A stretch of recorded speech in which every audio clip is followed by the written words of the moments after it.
bagi mereka itu beberapa derajat yang lebih atas orang yang mukminin.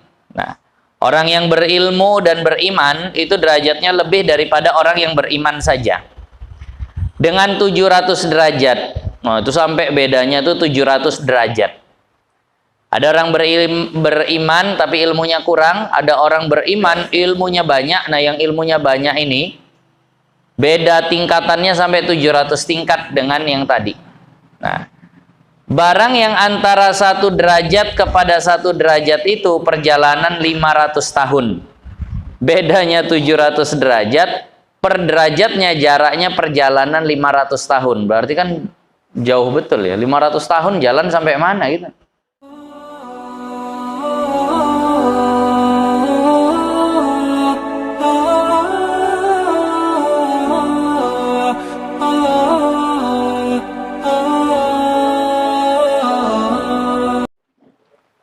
Assalamualaikum warahmatullahi wabarakatuh. Bismillahirrahmanirrahim. Limardatillahi subhanahu wa ta'ala wa hidayatihi wa inayatihi wa taufiqihi wa ila hadratin nabiyyil mustafa Muhammadi wa ala alihi wa sahbihi ajma'in wa li jami'i masyayikhina wa li jami'il muslimina wal muslimat wal mu'minina wal mu'minat al ahya'i minhum wal amwat wali walidina wa khususan li muallifi hadzal kitab al-Fatihah. A'udzu billahi minasy syaithanir rajim. Bismillahirrahmanirrahim. Alhamdulillahi rabbil alamin arrahmanir rahim maliki yaumiddin.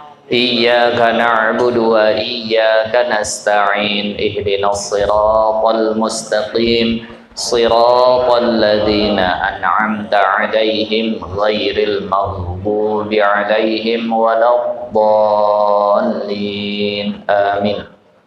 Alhamdulillahi rabbil alamin wassalatu wassalamu ala asyrafil anbiya'i wal mursalin Sayyidina wa maulana Muhammadin wa ala alihi wa sahbihi ajma'in.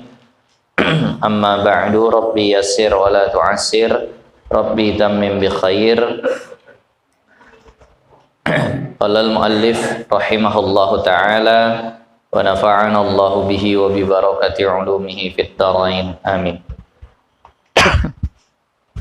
Insyaallah kita akan lanjutkan bacaan kitab Jauharul Mauhub kita. Kita masuk kepada bab yang pertama. Al-babul awwalu fi fadilatil ilmi wal ulama'i. Bermula bab yang pertama pada menyatakan kelebihan ilmu dan ulama.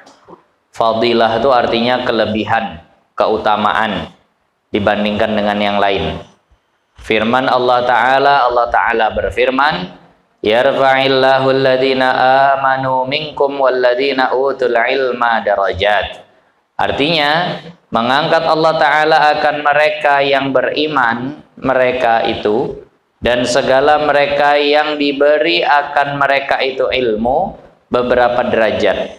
Orang yang beriman, derajatnya naik. Beriman plus berilmu lagi, derajatnya lebih tinggi lagi. Nah, tingginya itu seberapa? Derajat tingginya itu seberapa? Kata Ibnu Abbasin, berkata Sayyiduna Abdullah bin Abbas radhiyallahu anhuma. Ini kalau bisa dibilang ya sepupunya Nabi. Karena Abbas itu paman Nabi. Abbas bin Abdul Muttalib. Nama ayah Nabi Abdullah bin Abdul Muttalib. Jadi saudaraan nih. Abbas dengan Abdullah itu saudaraan. Nah, kemudian kalau Abdullah bin Abbas berarti itu anak pamannya Nabi. Anaknya Abbas berarti sepupunya Nabi. Tapi usianya jauh. Usianya jauh sama baginda Nabi. Jadi waktu Rasulullah itu sudah jadi Rasul, beliau masih anak-anak. Tapi cerdas betul. Rajin memperhatikan Nabi. Pernah juga langsung dapat doa dari Nabi. Pada suatu malam, beliau pernah nginap di rumahnya Rasulullah. Nah, beliau memperhatikan Rasulullah tuh nggak tidur-tidur, beliau pun nggak tidur. Padahal masih kecil lagi, masih anak-anak lah. Tapi diperhatikan Rasulullah nggak tidur, beliau pun nggak tidur. Ketika Rasulullah mau sholat tahajud, beliau langsung buru-buru menyediakan air wudhunya. Terkejut Rasulullah. Anak sekecil ini jam segini belum tidur. Bahkan ketika aku mau tahajud, beliau anak ini malah menyediakan air pula. Maka karena senangnya Rasulullah didoakan. Doanya benar-benar membekas. Apa kata Rasulullah? Allahumma faqihhu fiddin wa'allimhu ta'wil. Ya Allah, pahamkan dia terhadap agama dan ajarkan dia menafsirkan Al-Quran. Maka Sayyiduna Abdullah bin Abbas termasuk sahabat yang paling ngerti tafsir Al-Quran. Di sini beliau mentafsirkan ayat tadi, bahwa Allah mengangkat derajat orang-orang yang beriman dan berilmu itu beberapa derajat. Apa kata beliau? Bagi mereka itu beberapa derajat yang lebih atas orang yang mukminin. Nah, orang yang berilmu dan beriman itu derajatnya lebih daripada orang yang beriman saja. Dengan 700 derajat. Nah, itu sampai bedanya tuh 700 derajat. Ada orang beriman tapi ilmunya kurang, ada orang beriman ilmunya banyak. Nah, yang ilmunya banyak ini beda tingkatannya sampai 700 tingkat dengan yang tadi. Nah, barang yang antara 1 derajat kepada 1 derajat itu perjalanan 500 tahun. Bedanya 700 derajat, per derajatnya jaraknya perjalanan 500 tahun. Berarti kan jauh betul ya. 500 tahun jalan sampai mana gitu. Nah, seperti barang yang antara langit dan bumi, yakni seperti antara langit dan bumi. Nah, itu betapa tingginya derajat para penuntut ilmu. Kita yang hadir di sini, ini dalam rangka mau menaikkan derajat kita nih, yang ngaji nih. Nah, naikkan derajat kita. Jadi maka jangan malas-malas ngaji lah. Nah, selagi masih kuat, selagi masih sehat, masih ada kendaraan atau masih kuat kakinya melangkah, langkahkan kaki ngaji. Nah, fadilah ngaji ini luar biasa. Duduk, dengar, nah mana yang bisa diamalkan langsung diamalkan, maka ini pahalanya besar betul. Nah, jadi jangan tidak sampai apa bahasa kita, kalau kata Sayyiduna Luqman Al-Hakim itu jangan sampai 3 hari itu nggak ngaji sama sekali. Paling lambatnya 3 hari sekali. Nah, Bapak Ibu coba diperhatikan jadwal ngajinya. Udah dapat belum 3 hari sekali itu? Kalau belum tambah sampai minimal 3 hari sekali. Karena itu nasihat Sayyiduna Luqman Al-Hakim kepada anaknya. Ini tertulis dalam kitab Mau'izatul Mu'minin. Jadi kata Sayyiduna Luqman Al-Hakim, wahai anakku, sesungguhnya hati itu seperti tumbuhan yang kalau nggak disirami 3 hari dia akan mati. Nah, maka siramilah hatimu dengan hikmah, artinya ngaji lah. Paling nggak 3 hari sekali, 3 hari sekali. Nah, jangan seminggu sekali. Ada pengajian pun sebulan sekali. Nah, saya ngisi di Masjid Akasyah tuh, Ukasyah tuh, sebulan sekali. Itu sekali ngaji, misal kita bilanglah 2 jam. Nah, itu kalau ngomongnya kadang ngeri ya. Kami ngaji di masjid ini udah setahun ini. Ngomongnya setahun. Padahal setahun cuma 12 kali. 12 kali 2 jam, 24 jam. Harus sehari sebenarnya tuh ya Allah. Ngomongnya setahun. Nah, itu tadi. Paling tidak 3 hari sekali. Kita masih lebih banyak lah untuk yang lain. Sementara ulama dulu, ya Allah ya Rahman, habis waktunya itu untuk ilmu. Nah, habis waktunya untuk ilmu. Nah, dulu ulama-ulama daerah Medan pun, itu orang-orang di sekitarnya semangat ngajinya tinggi betul. Saya mungkin tidak pernah ceritakan, ada seorang ulama yang termasuk sering namanya disebut sama almarhum Ustadz Hafiz, Ustadz Abdul Mannan. Ustadz Abdul Mannan. Nah, itu beliau ya husnuzon kami itu waliullah lah, karena banyak perkara-perkara ajaib pada diri beliau. Dan yang saya luar biasa, beliau punya jadwal ngaji mulainya itu jam 2 malam. Baru mulai, bukan selesai, baru mulai itu jam 2 malam. Karena habis maghrib ngajar sampai isya. Habis isya ngajar nanti misal setengah 9 sampai jam 10. Ada yang minta lagi jam 10 atau jam setengah 11 lah, ya udah sampai jam 12. Nah, rupanya masih ada yang minta lagi, waktu udah habis. Ada cuma jam 12. Diiyakan sama muridnya, nggak apa-apa lah Ustaz. Udah jam 12 sampai jam 2. Lalu terakhir ada yang minta lagi. Ada waktu kosong tuh cuma jam 2 lah. Wah, nggak apa-apa lah Ustaz, jam 2 pun jadi. Mulai ngaji jam 2. Baru mulai. Ya Allah. Apa tak berkah betul waktu beliau? Nah, dengan ilmu terus begitu. Nah, khair. Ya Allah. Capek betul beliau tuh rasanya. Tapi ya itu tadi lah. Karena memang lillahi ta'ala, jadi terasa ringan. Nah, mulai ngaji jam 2. Saya jam segini aja jujurnya agak letih, agak mengantuk sih. Nah, beda kelasnya lah dengan beliau. Nah, beliau ngajar sampai jam 2 baru mulai, bukan selesai. Nah, saya diingatkan sama keluarga saya, termasuk istri saya sama guru-guru saya. Habis isya tuh kata beliau 1 kali aja, jangan 2 kali ngaji. Kenapa? Nanti kalau udah kecapean, sakit, tambah tak bisa lagi ngajar di mana-mana. Memang sebenarnya agak malu sama guru-guru kami dulu yang kadang sampai habis isya tuh ada yang sampai 2 kali, ada yang 3 kali gitu. Tapi pesankan guru udahlah sekali aja, tak usah sampai 2 kali. Habis isya udah, habis maghrib, isya dah. Jadi ngaji ini luar biasa. Ngajilah terus, jangan tak ngaji. Yang muda-muda nih ngaji terus, yang masih gadis ngaji terus. Nanti kalau udah berumah tangga tak bisa ngaji lagi. Hamil, mual, mabuk, pinginnya tertidur aja di rumah. Dah, habis hamil lahir anak, tak bisa ngaji. Nah, nantilah kalau anak udah agak besar, udah bisa dibawa. Anak 2 tahun, anak yang berikutnya nyusul. Nah, terus aja begitu. Kapan ngajinya? Lama. Jadi maka waktu masih gadis begini, belum ada beban, belum ada tanggung jawab, ngajilah terus. Begitu juga yang lajang-lajang. Nah, dapat duit cukup sekian dah, cukup untuk hari ini, sisanya untuk ngaji. Nanti kalau udah berumah tangga, udah ada istri, udah ada anak, banyak kali yang harus dipenuhi. Akhirnya kerja. Jadi selagi masih lajang, masih muda, manfaatkan terus waktu. Mana ada pengajian datang. Nah, nggak mesti sama ustadz-ustadz yang di Medan. Ini kampung nih yakin banyak guru. Datangi ngaji terus ke situ.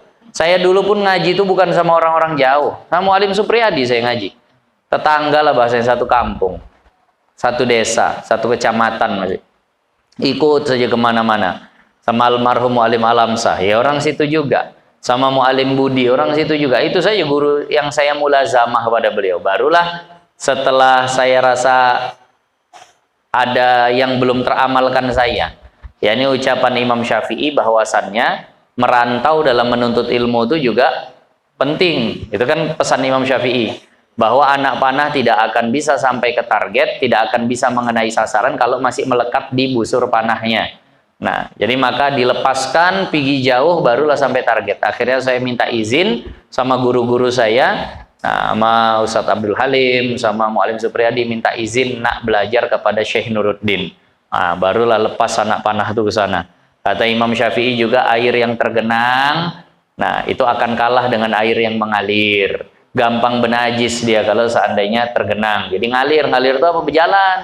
Nah, begitulah nasihat. Jadi saya rasa saya belum pernah merantau jauh untuk menuntut ilmu. Saat itulah saya merantau.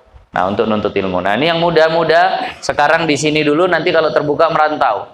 Ada rezeki misal kemana, ke daerah Jawa, lebih lagi rezeki Yaman, Mesir segala macam. Terus saja dengan ilmu. Nah, insya Allah berkah hidupnya seperti itu. Tanya yang sudah melewati masa-masa lajangnya. Tanya Pak Isa, nyesal nggak tuh?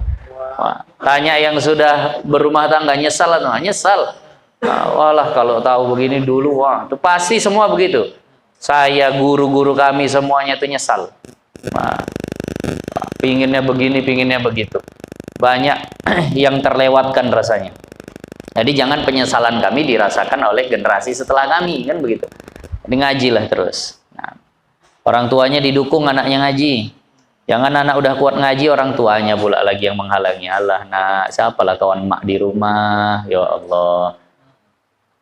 Di rumah tak berkawan tak apa-apa. Nanti di akhirat kita pingin diselamatkan, kita pingin dapat bantuan, kita pingin hisab kita bagus, menggunakan harta untuk seperti itu. Ini kadang banyak anak yang, ya mohon maaf, beberapa lah orang datang ke kami, tak dikasih Ustadz sama orang tua. Oh, anak kuat betul, tak ada duit, banyak duit ayah, duit emak tuh banyak. Jangankan ke Yaman, mau sampai kemana pun bisa. Tapi itulah kata orang tua, anak terakhir, tak ada nanti kawan ayah, kawan emak. Sedih saya dengar begitu. Nah, di sana nanti tak ada yang ngeliatin segala macam. Saya bilang pergi saja ke sana. Tak panjang umur meninggal di sana pun meninggal husnul khotimah itu dalam menuntut ilmu seperti itu.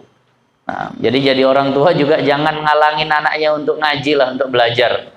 Nah, didukung betul-betul 100% dukungan kita itu. Jangan kita udah nyesal, anak juga mau dibawa nyesal seperti kita. Nah.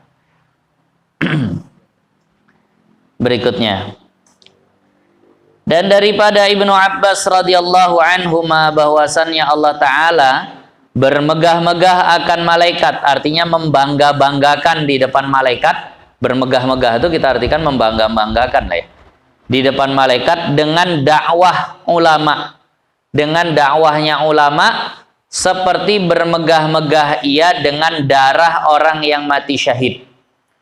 Jadi dakwahnya ulama itu dibanggakan Allah sebagaimana Allah membanggakan darahnya orang yang mati syahid. Di dalam riwayat yang lain dikatakan, tinta ulama itu sama dengan darahnya syuhada. Tinta ulama sama dengan darahnya syuhada. Nah, kalau para syuhada, orang yang mati syahid, itu yang menjadi saksi akan perjuangan mereka adalah darahnya. Kalau para ulama yang menjadi saksi atas perjuangan mereka adalah tinta yang mereka torehkan, mereka tuliskan di kitab-kitabnya. Ini kita kalau seandainya ulama tak nulis, selesai kita, tak tahu kita. Untungnya Syekh Daud Fatoni menulis, untungnya Imam Nawawi menulis, untungnya ulama-ulama dulu menulis. Akhirnya terjagalah ilmu ini sampai bisa sekarang. Nah, inilah saksi mereka nih. Nah, tinta mereka nih, inilah yang sebanding atau bahkan kalau dikatakan lebih daripada darah syuhada pun itu tidak terlalu keliru lah. Kenapa? Karena memang terus manfaatnya mengalir. Lihat Matlaul Badrain, berapa banyak lisan yang udah membaca. Mungkin udah jutaan orang. Udah berapa kali cetak? Udah berapa kali cetak? Mungkin ayah, kakek kita dulu pun belajar Matlaul Badrain. Nah, buyut kita, apalagi di atas buyut, unyang kita mungkin pun sudah baca Matlaul Badrain sampai sekarang, teruskan, wariskan. Nah, ini yang memang sangat-sangat saya khawatirkan, habis generasi saya masih ada nggak yang bisa membacakan Matlaul Badrain ini, walaupun Arab Melayu tapi payah kadang memahaminya kalau seandainya nggak pernah ditalakikan. Kalau pernah talaki, alhamdulillah. Itu yang saya sebenarnya resah, maka muncullah Pondok Zainul Umam tuh. Takut betul kalau begini selesai, siapa lagi nanti yang bisa kalau nggak ada usaha mencetak yang berikut-berikutnya, mengajarkan yang berikut-berikutnya. Nah, kitab-kitab yang lainnya. Nah, kita lanjut. Kata Imam Syafi'i, ini imam kita, Imam Asy-Syafi'i rahimahullah radhiyallahu taala anhu. Barang siapa tiada kasih akan ilmu, tiada kasih artinya tidak suka ya. Barang siapa tidak suka akan ilmu, tidak ada kebajikan padanya, tidak ada kebaikannya. Orang yang nggak suka ilmu itu udah nggak ada kebaikannya lah. Nah, maka jangan ada di antara kamu dan di antaranya berkenalan dan bertolan dengan dia. Oh, agak keras Imam Syafi'i. Ada orang diajak ngaji tak mau, ada orang dinasehati marah-marah. Udah kenal pun tak usah sama orang begitu. Apalagi berkawan, kenal aja tak perlu kata Imam Syafi'i. Kenapa? Takut kita juga terpengaruh. Ya. Kalau dia tak ngaji, tapi masih suka sama ilmu, ayo Pak ngaji, aduh kerja, pingin kali aku ngaji. Kalian mau ngaji, pakai aja lah keretaku, pakai mobilku. Itu tanda masih ada rasa suka sama ilmu. Nah, jadi maka kalau yang seperti itu, ini masih bagus. Ini dia sama sekali nggak suka, benci bahkan. Nah, yang orang ngaji itu enak rasanya dia. Ini udah nggak usah kenal kita, nggak apa-apa seperti itu. Karena memang tingkatan dalam ilmu ini ada beberapa. Kata Rasulullah, kun aliman, jadilah orang alim. Nggak bisa au muta'alliman, atau jadi yang memang belajar betul. Nah, pegang pena, belajar nyantri lah bahasanya. Au mustami'an. Nah, atau jadilah yang ketiga sekedar dengar saja. Duduk dengar, kitab tak bawa, catatan tak bawa, cuma dengar aja begitu. Nah, jadi yang pertama jadi orang alim, nggak bisa jadi orang alim, nyantri, belajar betul. Nah, catat, tanya, nah bawa kitab. Kalaupun begitu nggak sanggup, au mustami'an atau mustami' saja. Dalam satu riwayat, au muhibban. Yang keempat, atau suka aja lah sama penuntut ilmu. Walaupun tak datang. Tapi nengok, oh alhamdulillah makin rame. Suka aku nengok kalian begitu. Ya kok tak ngaji. Itulah. Ya pulang kerja capek kali. Nah, tapi kalau butuh apa-apa bilanglah sama aku. Nah, ini muhibban. Wala takun khamisan, tapi jangan jadi yang kelima. Kelima itu semua udah enggak. Alim tidak, belajar tidak, dengar tidak, suka pun tidak. Ini fatahlik, maka kau akan binasa. Ini kita nggak kenal sama yang kelima ini pun nggak apa-apa. Nah, yang tadi itu ya bukan pilihan, maksudnya maksimalnya. Kita pingin jadi yang pertama kan gitu. Rupanya nggak sanggup karena memang keterbatasan daya tangkap ataupun kemampuan. Dah minimal belajar saja terus. Nah, belajar pun ya Allah Ustaz, nengok kitab pun dah sakit mata, pusing kepala, catat. Apa yang tidak dicatat? Ustaz bercakap lebih cepat dari tanganku menulis, tak ada yang bisa catat. Udahlah, duduk saja, dengar pun jadi. Itu tadi. Jadi ya kurang lebih begitulah. Tapi kalau kita masih bisa yang pertama dulu, jangan langsung jadi yang keempat. Udahlah, aku suka aja nengok kalian ngaji, yang penting kan aku tak celaka. Tidaklah begitu, tetap kita datang ngaji. Nah, ini urutannya. Baik. Jadi majelis ilmu ini memang luar biasa. Nah, di sini ada mungkin orang alimnya, ada muta'alimnya, ada mustami'nya, kan itu. 3 paling itu ada di sini. Tapi memang tadi kalau seandainya Pak Isa suruh masuk, itu benar itu. Nah, saya tak salahkan Pak Isa, yuk yang di luar masuk. Ada sebuah riwayat Rasulullah ngaji begini. Lalu ada 3 orang. Ketika pengajian dimulai, yang satu langsung duduk di depan Rasulullah. Yang satu duduk di ujung. Yang satu pulang. 3 orang tadi awalnya ada di masjid. Begitu dibuat pengajian, yang satu langsung duduk depan Rasulullah. Kemudian yang satu duduk di ujung, yang satu pulang. Maka kata Rasulullah langsung menyebutkan keadaan 3 orang tadi. Ada 3 golongan. Nah, yang pertama, akbala ilallah, wallahu akbala ilaihi, atau kama qala. Dia datang mendekat kepada Allah dan Allah pun akan mendekat kepadanya. Itu yang pertama. Yang kedua, istahya minallah wallahu yastahi minallah wallahu yastahi minhu. Dia segan jauh-jauh dari Allah, maka Allah pun segan dan jauh-jauh dari dia. Nah, kemudian yang ketiga, dia berpaling dari Allah, a'rada minallah fallahu a'rada minhu. Dia berpaling dari Allah, meninggalkan Allah, Allah pun tinggalkan dia. Itu orang yang ketiga. Jadi makanya makin dekat sebenarnya makin bagus kalau di majelis. Nah, ini benar nih, masih banyak ruang nih, ini masih bisa diisi. Nanti minggu depan lah kalau udah payah gerak. Nah, jadi yang dekat berarti itu Allah pun dekat sama dia. Nah, ini mohon maaf ibu-ibu jangan besok ke depan sini. Ibu-ibu tetap situ aja. Ibu-ibu tetap situ aja, jangan pulang. Wah, kami mau dekat juga Ustaz. Enggak, ada batas lah, ada batas gitu. Ini untuk yang memang masih bisa mendekat. Nah.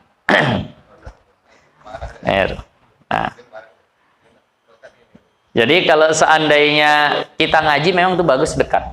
Nah, jadi luar dekat. Jangan pilih luar lah. Kenapa? Itu kita bahasa Rasulullah kita segan, malas dekat-dekat. Allah pun malas dekat-dekat kita. Nah, apalagi yang pulang. Nah, nanti ya, pokoknya ngaji lah, jangan sampai pulang. Kalau itu berpaling dari Allah, Allah pun berpaling darinya. Nah, dan sabda Nabi Sallallahu Alaihi Wasallam, talabul ilmi faridatun ala kulli muslimin wa muslimatin. Walaupun ada 2 riwayat, ada yang pakai muslimatinnya, ada yang tidak. Nah, kelewatan ya, mohon maaf. Maka bahwasannya ilmu itu menghidupkan segala hati dan pelita bagi segala hati. Jadi ilmu itu menghidupkan hati dan menerangi hati. Setelah hidup diterangi juga dengan ilmu. Dan sabda Nabi Sallallahu Alaihi Wasallam, talabul ilmi faridatun ala kulli muslimin wa muslimatin. Menuntut ilmu itu wajib, faridah, Wajib artinya kalau nggak dibuat berdosa. Jadi orang yang nggak ngaji berdosa. Orang yang nggak ngaji berdosa. Nah, jadi udah hukumnya udah tahu. Berarti kalau ngaji itu melaksanakan kewajiban, nggak ngaji itu meninggalkan kewajiban. Tapi ini berlaku bagi orang yang belum selesai fardu ainnya. Kalau sudah selesai fardu ainnya, nah dia uzlah menyendiri untuk ibadah, nggak ngaji-ngaji lagi nggak apa-apa.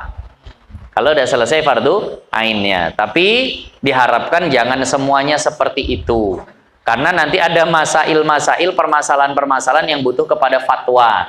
Harus adalah orang yang sampai derajat fatwa. Itulah yang disebut dengan fardu kifayah. Kalau sampai derajat membuat orang itu bisa mengerjakan amal-amal wajib, itu fardu ain. Sampai tingkat kalau fikih itu bisa sholat, bisa puasa Ramadan, tahu hukum zakat bagi yang kaya, berangkat haji bagi yang mampu. Nah, kemudian tahu muamalah yang sah dan yang tidak, udah lepas fardu ainnya. Nah, kalau yang menikah harus tahu bagaimana menikah dengan benar, talak, rujuk, khulu, segala macam, lepas fardu ainnya. Nah, itu fardu ain tuh. Tapi kalau bisa memang dibuatlah sebagian orang itu sampai ke derajat fatwa. Artinya memahami masalah-masalah yang kecil-kecilnya, yang agak rincinya. Nah, itu hukumnya fardu kifayah. Hukumnya fardu kifayah. Yang lebih dari itu sudah tabahur fil ilmi, mendalam lagi sampai kesannya yang apa bahasa kita, yang rinci-rincinya pun dia tahu betul. Sampai dari segi bahasanya, dari ini, itu udah sampai derajat sunnah. Ini contoh yang derajat wajib nih ya, contoh derajat wajib. Rukun wudhu 6, basuh wajah, tangan, batas wajah, mana, atas, bawah, kanan, kiri, itu derajat wajib tuh. Itu kalau nggak tahu, nggak ngaji, berdosa orangnya. Nah, contoh derajat fardu kifayah. Rukun wudhu 6, basuh wajah. Kalau orang wajahnya ada 2 gimana? Mana yang dibasuh? Itu fardu kifayah tuh. Kenapa? Karena itu biasanya kan nggak kejadian. Tapi harus adalah orang yang paham diantaranya tentang itu. Diciptai kepalanya 2. Ini mana yang dibasuh misalnya? Nah, itu derajat fardu kifayah. Itu tadi. Kemudian contoh derajat sunnah. Dia basuh wajah. Kenapa wajah disebut wajah? Kenapa bahasanya disebut wajah? Karena dia muwajahah dengan itu. Itu kayak gitu, itu sunnah lah misalnya. Sampai paham dari segi bahasa-bahasanya. Ya kita paling tidak fardu ainnya dulu selesai. Yang nggak selesai fardu ainnya, nggak ngaji berdosa. Nah, misal nih, besok malam Selasa ada pengajian. Nah, misal dia belum pandai sholat nih. Besok malam Selasa, ada nggak pengajian fikih? Ada. Dia luang waktu, nggak ada masalah. Dia nyantai, nggak ngaji, berdosa dia tuh. Nah, itu tadi. Karena kita sering ditanya gini, Ustadz, kayak mana hukum lepasnya kewajiban belajar itu? Kan gitu sering tanya. Apakah seminggu sekali udah dikatakan melaksanakan tolabul ilmi faridotun ini? Menuntut ilmu itu wajib. Aku udah kok menuntut ilmu seminggu sekali.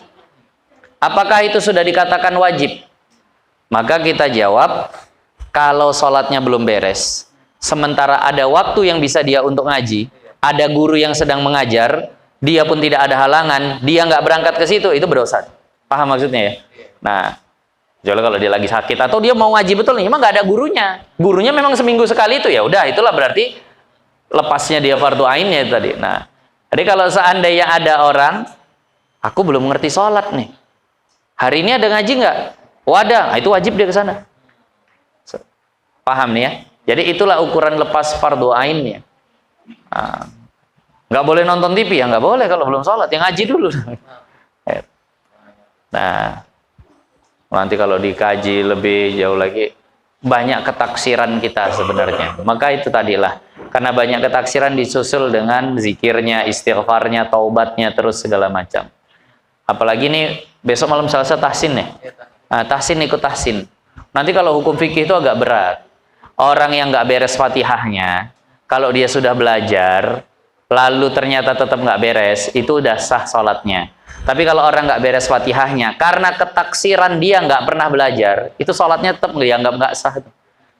Nah, tadi, baca fatihah kok kayak gini, ginilah aku bisanya. Udah belajar tahsin belum? Belum. Nah, itu yang bahaya tuh. Kalau seandainya seperti itu. Maka yang muda-muda atau yang tua-tua juga, yang penting Allah udah lihat, oh ini udah belajar tahsin nih. Nah, sampaikan biar sibuk Ustadz Awaludin Wasis, nah, biar sibuk. Nah kalau gurunya 1, muridnya 80, wah itu gimana tuh tahsin?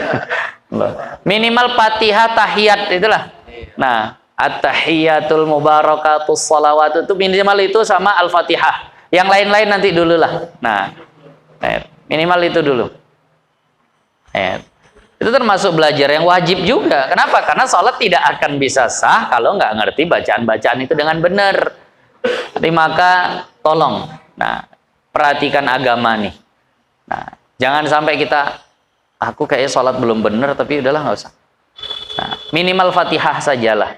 Tanya sama orang yang punya sanad, nih Fatihahku begini udah sah belum nih? Udah. Nah, memang belum bagus, tapi udah sah lah itu untuk sholat. Nah, udah, alhamdulillah aman lah tuh. Nah, saya beberapa kali jumpa orang minimal Fatihah saja. Begini bagaimana? Udah.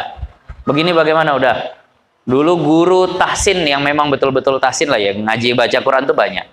Itu guru saya dari Bandung. Nah, orang Sunda namanya Ustadz Dadang Sukendar. Nah, sampai ingat saya, itu masih SMP. Saya tahsin di hadapan beliau tentang Al-Fatihah. Nah, beliau sudah atau beliau udah. Nah, alhamdulillahnya itu memang sebelum baligh. Itulah. Sebelum balik kata beliau sudah, ya udahlah. Mungkin bukan yang paling bagusnya, cuma ya itu sudah dapat pengakuan, udah beres. Nah, pindah lagi, tahsin lagi, pindah lagi, tahsin teruslah. Jumpa guru, coba dicek lagi bacaan Fatihahnya. Nah, ngaji terus, jangan berhenti ngaji. Berhenti ngaji dosa kalau belum lepas fardu ainnya. Nah, menuntut ilmu itu fardu atas tiap-tiap muslim laki-laki dan muslimah yang perempuan. Dan daripada Sayyidina Ali bin Abi Thalib radhiyallahu anhu, hadis dari Sayyidina Ali bin Abi Thalib radhiyallahu anhu, sepupu Nabi, menantu Nabi, sahabat Nabi, Ali bin Abi Thalib, sepupunya Nabi karena Abu Thalib bin Abdul Muthalib juga. Nah, juga menantunya Nabi karena menikah dengan Sayyidatuna Fatimah. Nah, man kana fi talabil ilmi kanatil jannatu fi talabihi wa man kana fi talabil ma'siyati kanatin naru fi talabihi. Artinya, barang siapa ada ia di dalam menuntut ilmu, artinya barang siapa yang sedang menuntut ilmu atau mencari ilmu, adalah surga itu di dalam tuntutannya. Artinya dia sedang mencari surga. Orang yang menuntut ilmu berarti sedang menuntut surga. Orang yang mencari ilmu berarti sedang mencari surga. Kita hadir di sini, makanya majelisnya disebut majelis taman surga. Kan gitu. Majelis ilmu itu disebut sebagai taman surga. Karena orang yang menuntut ilmu itu lagi mencari surga. Ya. Dan barang siapa ada ia di dalam menuntut maksiat, tapi kalau dia cari maksiat, adalah neraka itu dalam tuntutannya. Berarti dia sedang mencari neraka. Cari lapak-lapak main judi, berarti sedang nyari neraka. Cari tempat-tempat remang-remang untuk pacaran, bercewek-cewek, untuk yang masih lajang sama yang gadis, berarti itu sedang mencari neraka. Nah, tapi kalau duduk di majelis ilmu, ini sedang cari surga. Beruntung dijaga hatinya yang sudah suka sama ilmu, jangan sampai nggak suka. Memang begini, kalau udah ngedur terus, ada memang masa jenuhnya nanti. Dulu saya tiap hari ngaji, ingat saya, malam Senin ada, malam Selasa ada, pokoknya ngikutin guru saya. Guru saya semuanya tiap malam tuh penuh. Sampai malam Minggu pun ada, saya ikuti juga. Nah, tapi ternyata terkadang memang mulai agak jenuh. Maka disuruh sama Rasulullah untuk rehat. Rawihu qulubakum sa'atan fasa'atan. Rehatkan hati kalian sesaat demi sesaat. Ini Kuala Tanjung kan termasuk padat. Malam ini ngaji fikih sama hadis, besok tahsin, malam Rabu ada lagi. Malam Rabu ada lagi, malam Kamis nanti di Ukasha, malam Jumat nanti ada lagi. Nah, malam Sabtu ada lagi. Ikut terus dia. Terakhir jenuh dia. Sebelum jenuh, rehatkan. Nggak apa-apa, sekali-sekali itu nggak apa-apa. Nah, jangan sampai jenuh juga. Nah, tapi kalau belum jenuh, terus. Nah, terasa udah, aduh agak jenuh nih. Wajar, sebulan, 2 bulan ngaji terus, udah nggak apa-apa. Main-main Pantai Jono. Kalau hilang jenuh, kalau tak hilang, pergi tempat lain. Mana lah yang bisa menghilangkan jenuh. Nah, jadi cari tempat-tempat yang mungkin bisa entah mancingnya, Entah mungkin ke Brastagi, kejauhan Brastagi. Manalah saya tak tahu tempat wisata sini. Nah, tapi ke tempat yang diperbolehkan, kan gitu. Jangan tempat yang haram. Nah, maka yang seperti itu nggak apa-apa. Baru nanti balik lagi dengan semangat yang baru. Jangan sampai jenuh, akhirnya dia ngerasa beban ngaji tadi. Kalau bisa ngaji ini dinikmati. Nah, wajar. Jenuh itu wajar. Nah, bahkan Sayyiduna Abdullah bin Mas'ud itu punya majelis, tapi majelisnya nggak tiap hari. Sampai orang-orang bilang, nah, ya Abdullah bin Mas'ud, buatlah majelisnya tiap hari. Masa pakai libur-libur? Apa kata beliau? Aku takut orang bosan. Nah, aku takut orang malal. Malal itu artinya bosan. Nah, jadi dikasih jeda-jeda waktu sama Sayyidina Abdullah bin Mas'ud. Nah, itu kata Sayyidina Ali. Dan sekalian barang yang datang warid pada memuji ilmu dan ulama ditanggungkan atas ilmu yang manfaat dan ulama yang beramal dengan ilmunya. Setiap ada pembahasan yang isinya atau hadis yang isinya memuji ilmu, memuji ulama, itu ilmu yang bagaimana? Ilmu yang bermanfaat. Kalau ada ulama dipuji, itu ulama yang bagaimana? Ulama yang mengamalkan ilmunya. Jadi jangan ngerasa, wah, nah kan orang berilmu berarti Anda masuk dalam pujian itu ya. Ngamalin ilmu enggak? Kalau nggak ngamalin ilmu itu nggak dianggap. Jadi ilmu yang bermanfaat dan ulama yang mengamalkan ilmunya. Karena ulama yang tiada beramal dengan ilmunya itu dicela oleh syarak. Sehingga-hingga celanya. Dicela dengan celaan yang luar biasa. Dengan celaan yang sangat tinggi. Seperti hadis Sayyidina Umar yang lagi akan datang. Nah, jadi jangan langsung merasa, wah, nah udah berilmu. Ilmunya bermanfaat nggak? Anak kan orang alim, ngamalin nggak ilmunya? Nah, jadi kalau nggak diamalin, itu nggak masuk dalam pujian ini. Memang urutannya begitu. Pertama harus berilmu, kedua harus ngamalin ilmu. Syekh Ibnu Raslan dalam kitab Matan Zubat itu bilang, wa kullu man bighairi ilmin ya'malu a'maluhu mardudatun la tuqbalu. Setiap orang yang beramal tanpa ilmu, maka ilmunya tertolak, tidak diterima. Berarti harus berilmu. Lanjutannya, wa kullu man bi'ilmihi lam ya'malan mu'adzabun min qabli 'abidil wasan. Dan setiap orang yang sudah punya ilmu tapi tidak beramal, maka dia akan lebih dahulu diazab sebelum para penyembah berhala. Nah, jadi memang bukan pilihan, ya udahlah aku tak usah ngaji nanti jadi wajib mengamalkan gitu. Enggak, ngamalnya tetap wajib. Jadi memang bukan pilihan tapi memang tingkatan. Nanti akan datang dan daripada Abi Hurairah